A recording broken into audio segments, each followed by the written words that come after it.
Hi, Bhavnik. Thanks.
Seems Rohi is facing some problems joining in. We'll just wait for 1-2 minutes and we'll give it a start.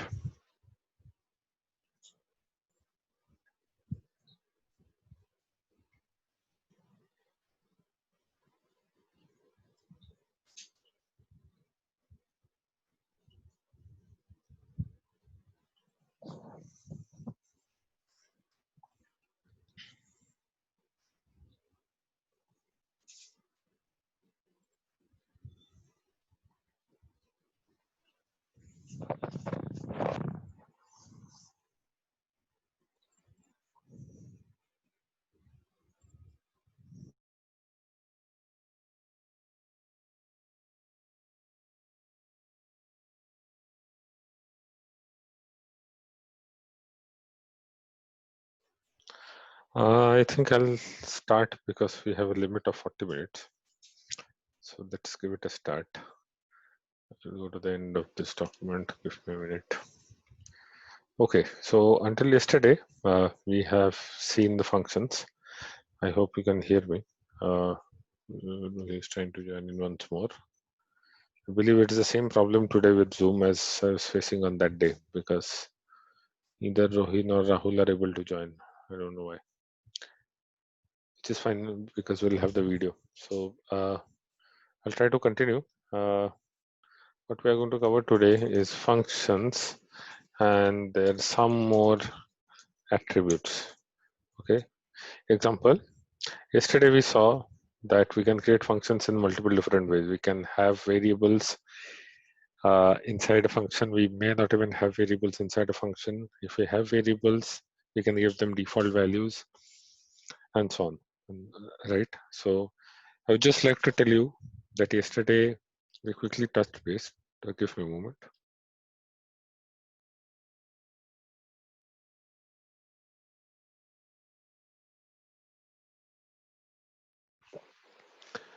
Yesterday we quickly touched base on the fact that if I'm creating a function, let's say I'm creating a function with a name add list. Okay, in this add list function I can actually pass a list as well because list is also user variable. So anything which is passed in a function or any variable can be any variable at all. It can be integer, string, anything. It can even be a function. So that is also something that we are going to look into right now after we have looked into this thing. Okay, so what we are doing here essentially is that we are creating a function called add list, and inside this function we would like to take the input as the user list.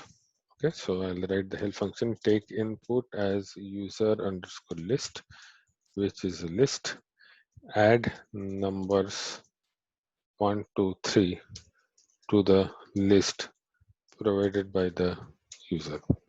Okay, let's say if the user does not provide any list, what I'm going to say, I'm going to define it as an empty list. Okay, so what I'm going to do, return no, I'm just going to print, or maybe I can return as well. Let's do return, and I say user underscore list dot append, and then I do 1 2 3. A minute, let me just try to add Rahul. There's some problem today with Zoom. People are not able to join. Some serious issue. Okay, so I've just created a function which is my add list function. I can look at the help as well by this as we saw yesterday. So it take input as user list, which is a list, and then add numbers 1 2 3. If there is no list provided, 1 minute. So I can write if there are no inputs from end users, then we can then take default empty list. Okay, so that's exactly what we are doing. So we are taking an empty list if user is not passing any list. So let's say I pass a list which is, let's say 4 5 6. So the answer is something which I don't know. Why? Because I've returned. So when you are returning, you have to capture this into something. Okay, so let's say output list is equal to this. Okay, and then I can say output list. And here I'm actually not getting a value, which is very concerning because that should not be happening. Let's see what we are doing. Print user underscore list.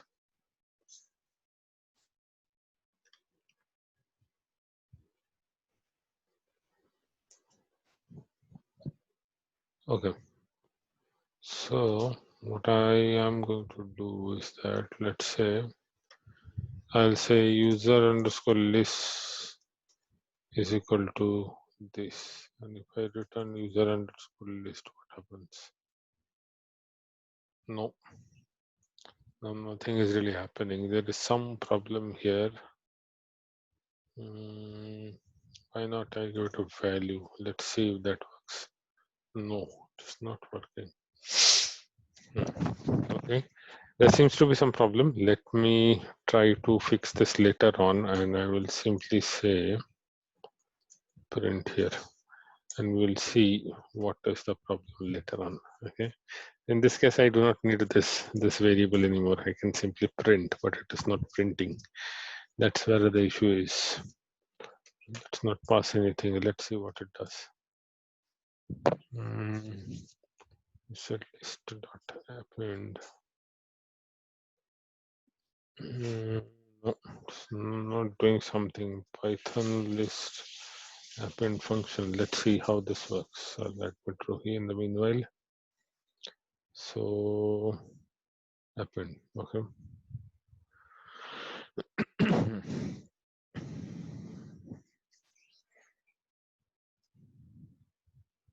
Let's wait for 2 minutes.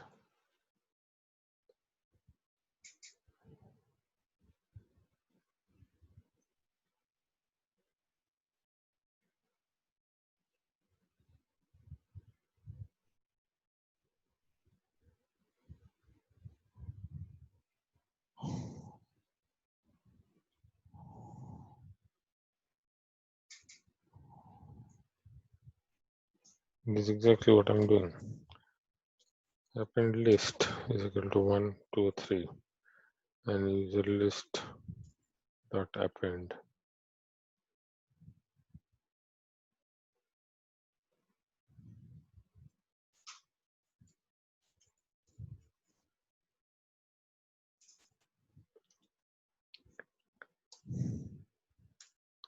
Yes. Now it seems to work. I don't know why. This is some problem.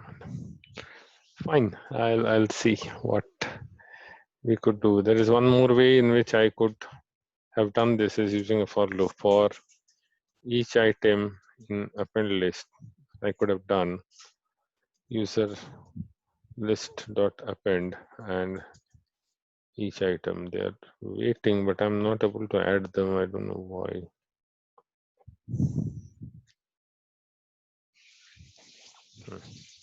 Okay, so I do this and let's see what happens now. It is not list of list anymore. It is a complete list. That's good.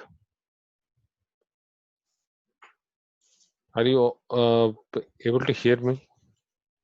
Saransh, Mukta? Yeah, Sudha, we are able to hear you. Okay, okay. Because it seems there is some problem. Rohi and Rahul are trying to join, but they're not able to join. Actually, maybe because of the security issues that have been raised, no? Maybe because of that. Because today morning when I tried to connect, no, it was not getting connected. I see. There was a call, so yeah. I see. Okay. Okay, let's continue. I'll let me share the video. So you will need to explore why the earlier thing did not work, but let me just try this anyways. Output list is equal to this. And this, yes, now it has worked. I should have used a brackets. That's what I've not done. Okay, so finally, I can see Rahul has joined. This is very good news. Right, so we have just seen that I can pass any kind of variable inside a function. Now what I'm going to do is that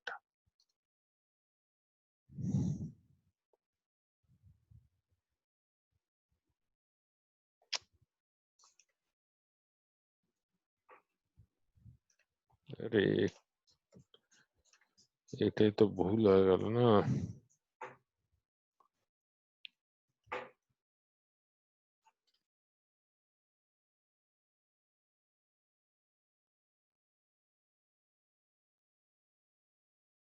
Give me 1 minute, friends. There seems to be some problem. Some applications are getting hanged. Give me a minute. Give me a minute.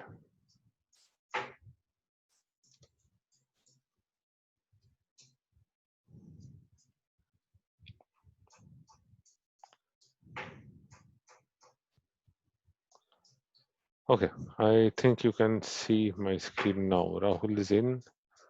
I'm trying to admit Rohi. Let's see if that works. Fine. Okay, so we have seen that we can take list as an input to a function. Now let's create another function which takes a function as input. So this is going to be tricky. Let's see if we can achieve this. So this is an example of a function where the input variable is a list. Okay, now I'll just do this and I'll say def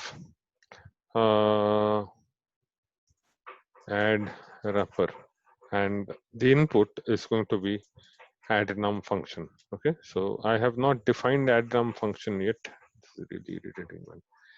Okay, I've not defined add num function yet, which I'm going to do. Okay, so what I'm going to do is that here I'm going to say let's say how can I do this? Okay, so let's say def add num. So add num.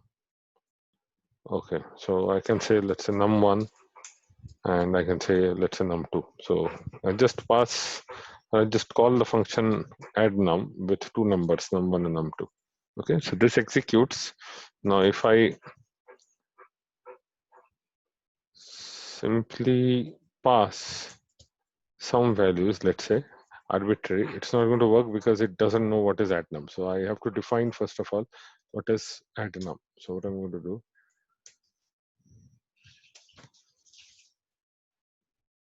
I'm going to say now we define the add num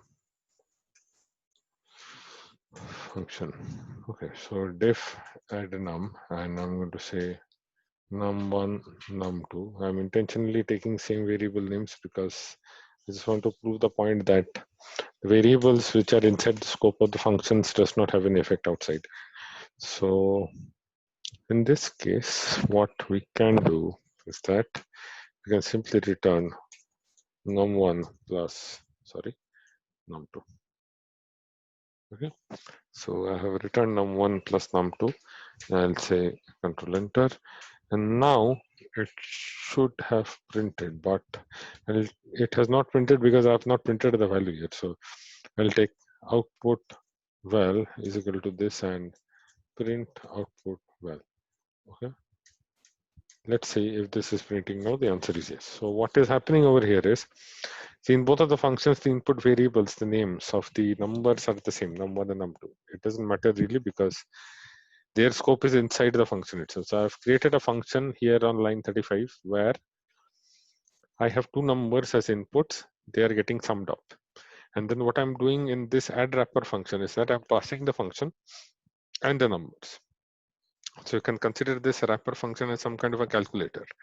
In the calculator, you are passing the operation which you would like to do, and then the numbers on which you would like to do the operation. All right. So in that case, you just need to pass the function name, okay, and the numbers there. So what you can essentially do is, let's say operation, and you can say num1 and num2, and you can make this operation, and rather than add num, you can say operation, and then it can be num2.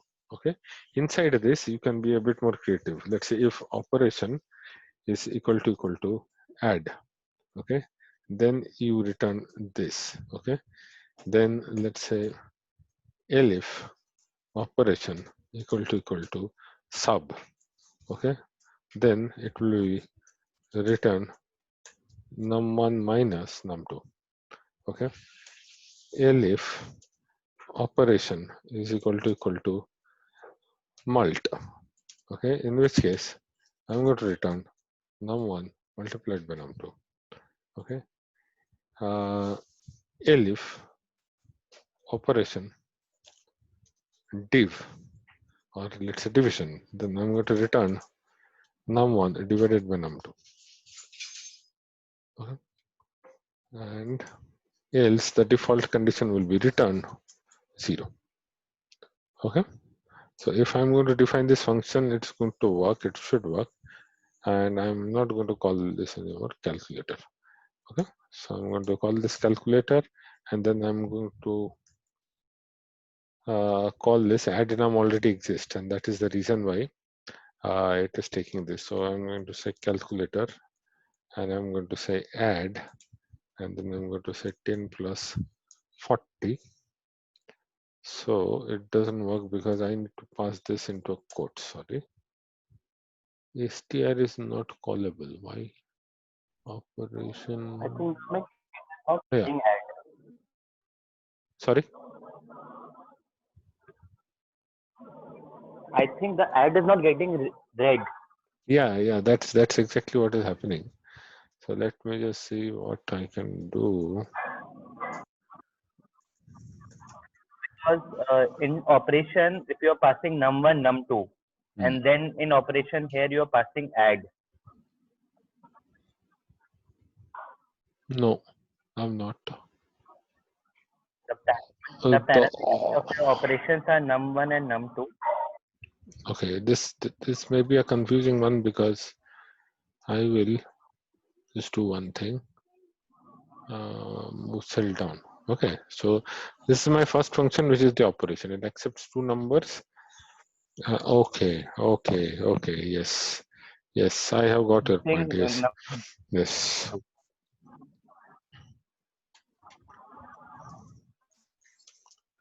Operation num1 and num2. Is this going to compile? Yes. Answer is yes. Operation num1 and num2. So here I am going to say operation num1 and num2. Is this going to correct? And even in this case, it is not working. Why? I don't know. Let's pass it like this. No, it doesn't work. Can you name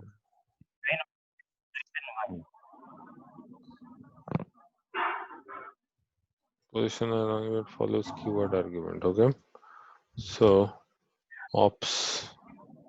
Okay, and if I say ops, ops, ops, ops, and then here I'm going to say ops, ops. This should work, right? No, this is, yes, yes. It was only because of the name that there was a confusion. Thank you, Sarangs. Thank you for pointing. So here, as you can see, we have just used two functionalities, function as well as the if else statements that we learned earlier, right? So let's continue, and I've created some notes so that I can save time. Give me a minute.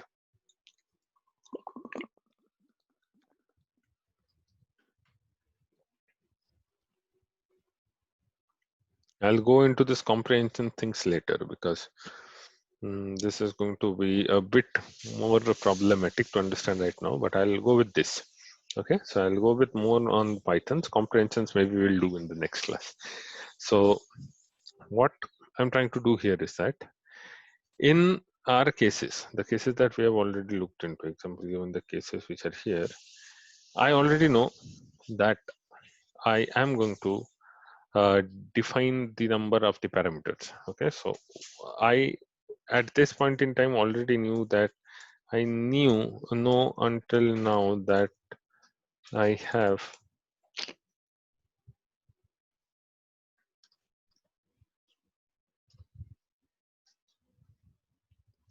that I know until now that I have n number of parameters. Okay, so I know until now that I have n number of parameters. What if I do not know or control the number of input variables in a function? Okay, example given. This is a very common use case. If I do not know how many rows or columns are there inside a data frame, and I want to call a function which is going to, let's say, I don't know, it's going to convert all the strings into integers, something which is known as an encoding. So I want to write a function which is going to do that. But in that case, I don't know how many columns will be there. If I make it specific to a certain problem, then that function is not going to be generic, right? So let's say I would like to create a function. Let's say I would like to create a function like this, and this function f is going to be so generic that irrespective of what I'm going to pass, okay, irrespective of the number of columns, let's say that is n. Okay, so I'm going to pass a data frame to this function where it is going to have a number of columns n. So irrespective of what is the value of n, it can be 2, it can be 3, it can be anything. The moment I pass this over to this function, it should be able to identify, okay, these are the columns which are there in the data frame, and it should be able to do some operations on them. Okay, so that's one example. The other example is where, let's say, I am trying to pass a list of inputs. Okay, when we do machine learning, one of the things which we do is that we try to do some kind of, let's say, predictions. So in case of, let's say, predictions, what we do, we pass a set of values which are also known as our features. Okay, so I pass a set of values. A set of values will be passed to my model, and that machine learning implementation is going to give me some kind of prediction, okay, based on the inputs that I've given. These inputs can be variable length as well, because then what is going to happen is this model of mine can never be reused. This model M will be fixed for one purpose only, which I don't want to do. I would like to create a model which is, let's say, generic enough, where I'm only going to do, or this function M is only going to do, let's say, the machine learning part. And in the machine learning part, the function is going to accept the list of these. It's going to call some other functions maybe somewhere else. I'll just close this. So it is going to call some other functions maybe elsewhere to do the data processing. Post which, when it comes back, when the control comes back to this function, all this function is going to do is that it is going to, let's say, create a model on this prepared data based on the features that I have entered as an input. So if the length of the input is going to be variable, there are two ways to handle it. Okay, and that's exactly what we are going to see now. Let me just clear all the drawings and get back to my document. Okay, so sometimes, as you can see in the document, we don't know in advance the number of arguments.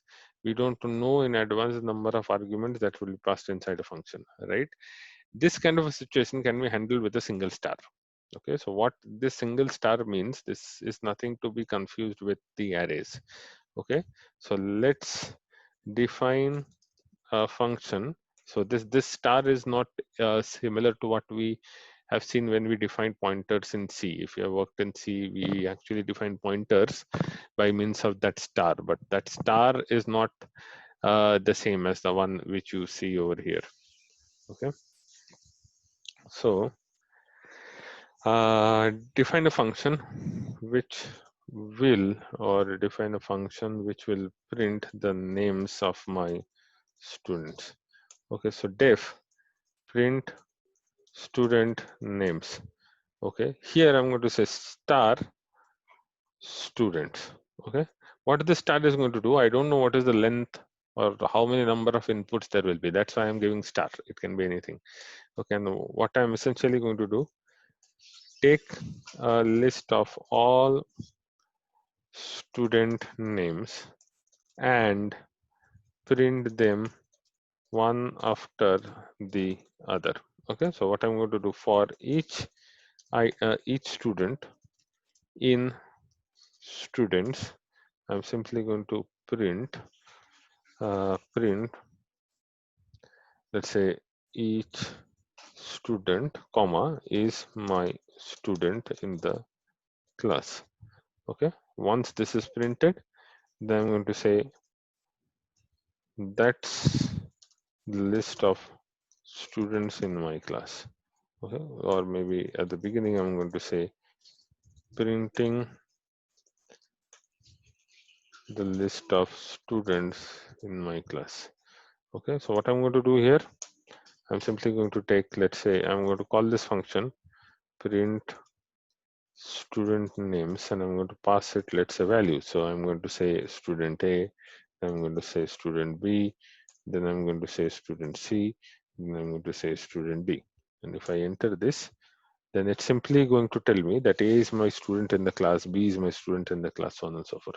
Okay, so this is exactly, sorry, what am I doing?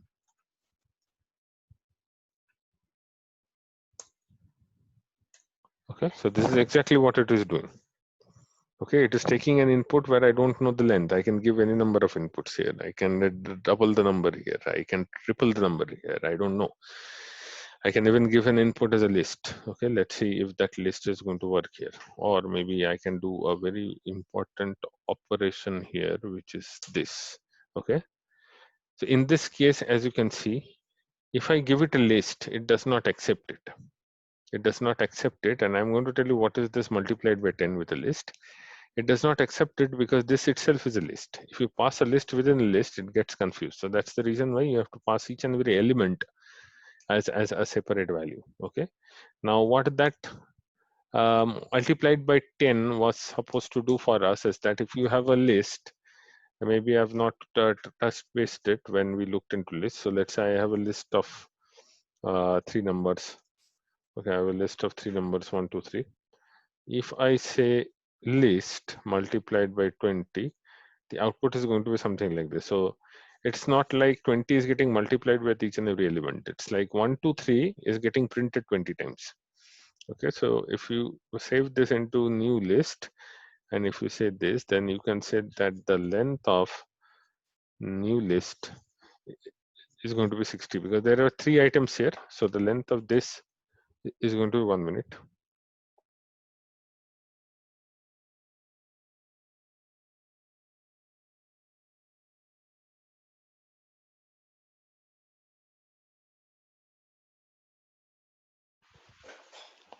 Okay, so here I have len. If I take a len of list, then I am going to get a value equal to 3. Here I have 20, hence the output should be equal to 60. Okay, so that's quickly. I just wanted to tell you one thing about list. So here, as I see, I don't know the list or the number of elements which will be passed as input since I have taken star, right? Now what I can do is that, let's say there is one more way in which this can be done, and that is something tricky. You may not understand it at the first go. Okay, but we can try to understand it in a different way. Okay, so let's say you have, okay, we have only 10 minutes left, so I'll just quickly go through this, and then I would like to request you to practice this, because this is interesting. This may or may not be used everywhere, but it's going to be interesting. Okay, so what I'm going to do here is that I would like to pass a number of variables in a function, but I would also like to give them a name. Example given, if I come back to this page of mine, I gave input as A, B, C, D. Okay, I did not give any statement or any identifier that A is student number 1, B is student number 2, C is 3, and D is 4.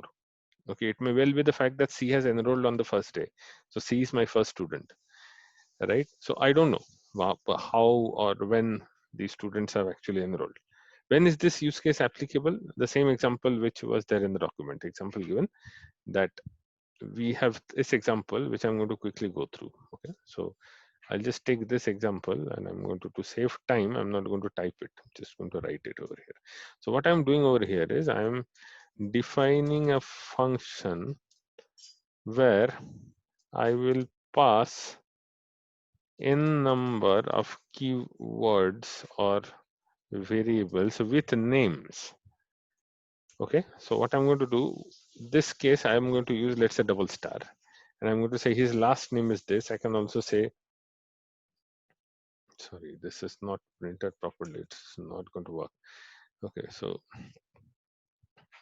and I can say, let's say F name is this, his first name is this. Okay, and then I'm going to call the function. Okay, what I'm going to do, I'm going to call the function with clearly named variables for each and every value. Example given earlier, I was simply passing A, B, C, D, and E. Right now, I'm going to pass properly formatted value. Okay, right. So here I'm going to pass my name. I'm going to pass my title. In which case, it should be able to print what is my first name and what is my last name, because I've clearly defined it. And now what has happened is, if you look at this, this kid has now become a list with columns. Okay, if I, let's say, if I am going to hide these two, and then I'm simply going to print, okay, the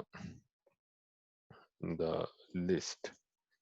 Okay, let's see what it is going to contain. Now you see, it is no longer a list, it is now a dictionary. Okay, if you look at this, if you take, let's say, or maybe what I can do, I can do print type of kid. Okay, so if I run this, it is a dictionary now, and in this dictionary I have passed 2 keys. I can change this as well.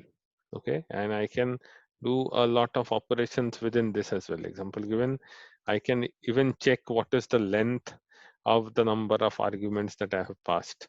So how many variables are there in kid, how many items are there in kid, and then accordingly I can print it. So example given, I can clearly say kid dot items or keys, right? So I can clearly see there are 2 keys over here because I have passed it over here. It is not because the definition was here. I've not clearly defined it how many names will be given there. I can also say this. Okay, city is equal to Pune.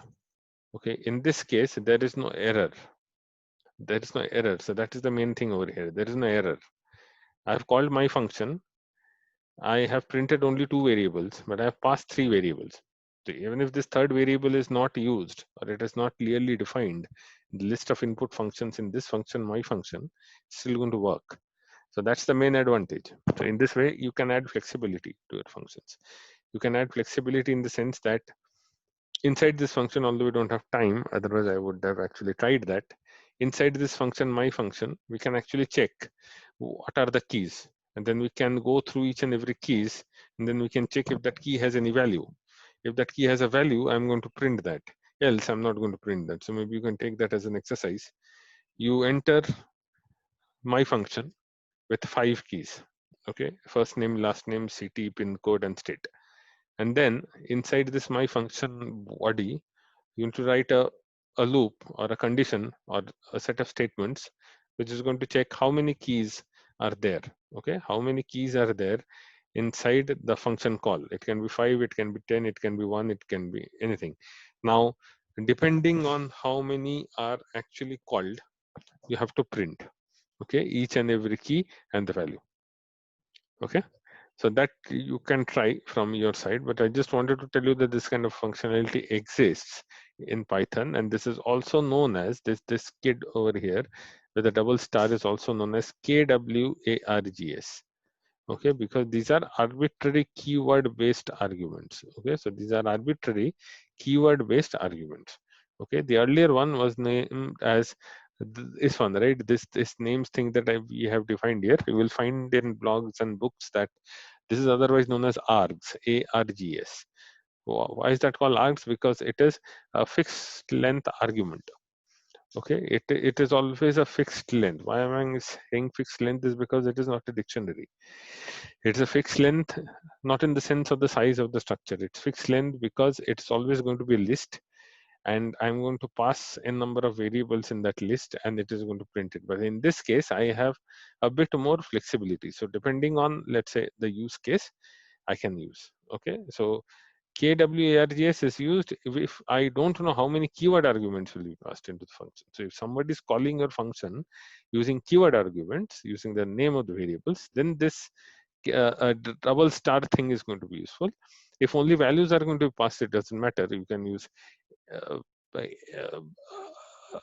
the other way, or the first way of doing it using a single star, right? I'm going to share this doc, so don't worry. Maybe now I'll go on mute. I'll just see if there are any questions from anyone. I think it's only Sarangs. Everyone else has dropped. Mugdha is joining in. Any questions from you, Moment, I Sarangs? think I'm at least still here. All clear. Okay. So I'll anyways pass on this document. Have a look. Have a look into the Python, let's say, documentations as well. Try to do some examples for hands-on. Okay, then you will get a feeling as to where, or maybe you can try to Google and find out in what cases or what scenarios in data science do we use such kind of things. Right. So one example I gave you already. So let's say I have a function which is going to do data processing. I have another function which is going to do data preparation. I have another function which is going to visualize histograms and so on.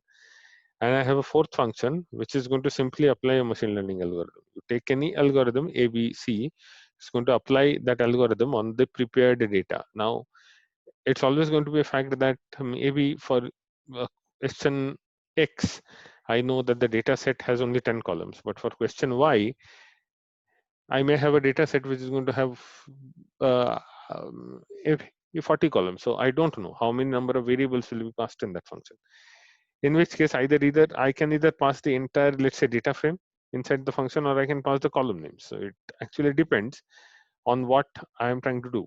If I'm going to pass the column names, maybe that function is going to do something with the column names. Okay, or maybe I can actually generalize the data frame name itself, and then I can simply pass the column name. I do not need to pass the entire data frame, right? So in that kind of a situation only, these kind of things will be used in a function, or otherwise generally or usually what we are going to do, we are almost always going to use, let's say, the inbuilt functions which are already provided by Python, right? So we are always going to be relying on the inbuilt ones which is given in the libraries, but then there will be cases where we will need to create our own functions so that we can reuse them as much as possible. Okay, Mugdha, any questions from you?